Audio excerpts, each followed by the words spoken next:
এবার কুমিল্লার বন্যা পরিস্থিতির খবর জানাতে সরাসরি যুক্ত হচ্ছেন সহকর্মী সুমন কবির। সুমন, প্রত্যন্ত অঞ্চলগুলোতে ত্রাণ সঠিকভাবে পৌঁছাচ্ছে কিনা সে বিষয়ে জানাবেন।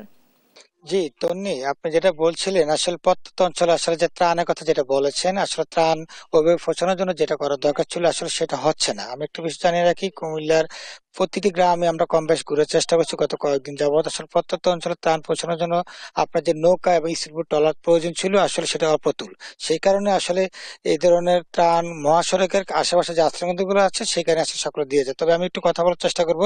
ত্রাণ হচ্ছে বেশি এখন আতঙ্ক হয়ে উঠেছে আসলে ডাকাতের উপদ্রব রাত্রে বেড়েছে। এবং আপনি একটু কথা বলতে এখন শিখতে, আপনার এলাকা আসলে কি ধরনের অবস্থা একটু জানাবেন। আসলে গণ অভ্যুত্থানের পর থেকে আমরা খিলা, রাজাপুর, এই বাতাবাড়িয়া এই কয়েকটা গ্রাম আমরা ডাকাত আতঙ্কে ভুগতেছি। গত পরশুদিন রাত্র রাজাপুর 3টা নৌকা এবং অস্ত্রশস্ত্র নিয়ে ডাকাতি করার জন্য লোকজন আসছে।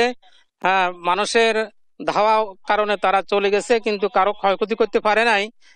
তবে আমার ধারণা যতক্ষণ পর্যন্ত এই তারা সাহস পাইছে এই ডাকাতি করার জন্য, তাদের কাছে পর্যাপ্ত পরিমাণে অস্ত্র থাকার কারণে অস্ত্রগুলি, আমার একটা ধারণা তারা হয়তো এই যে অস্ত্রগুলি থানা থেকে লুট হয়েছে ওই অস্ত্রগুলি বন্যার কি অবস্থা এখন আপনার এলাকায়? বন্যা আমাদের এলাকায় প্রচুর পানি, প্রত্যেকটা বাড়িতে যেখানে আমি দাঁড়াই আছি প্রত্যেকটা ঘরে পানি আসছে, কিন্তু রাষ্ট্রীয়ভাবে কোনো এখানে ত্রাণ আসে নাই।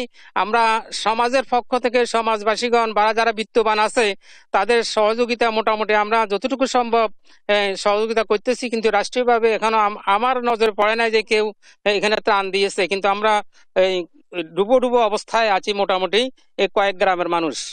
আসলে যেটা বলছিলেন আপনার এলাকাতে আমরা দেখছি, আসলে কি অবস্থা এখন এলাকায়? আসলে বা এলাকার অবস্থাটা যেরকম হচ্ছে, আমরা চলার মতন ওই ক্যাপাসিটিটা নাই। এমনকি আমাদের ওয়াশরুমে বাথরুমে যাইতে অনেক অসুবিধা হইতেছে।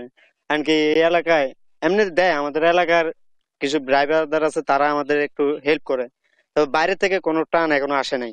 ঠিক আছে, যদি আসতো তাহলে অবশ্যই খাইয়ে একটু বাঁচতো, তাও তো নাই, ওই পরিস্থিতিটাও নাই, বুঝছেন। আসলে যেটা বলছিলেন কুমিল্লার এসে 10.5 লাখ মানুষ বন্দি, সেই জায়গায় সেটিতে বলি কুমিল্লা আসলে 82,000 লোক আশ্রয় কেন্দ্রে আশ্রিত রয়েছে। সবকিছু মিলিয়ে বলা যায় কুমিল্লার পরিস্থিতি আসলে বন্যা স্বাভাবিক হওয়া শুরু করলো, আসলে দুর্ভোগ বেড়েছে কুমিল্লা, এটা বলা যায়। এই ছিল কুমিল্লা থেকে সর্বশেষ তন্নি।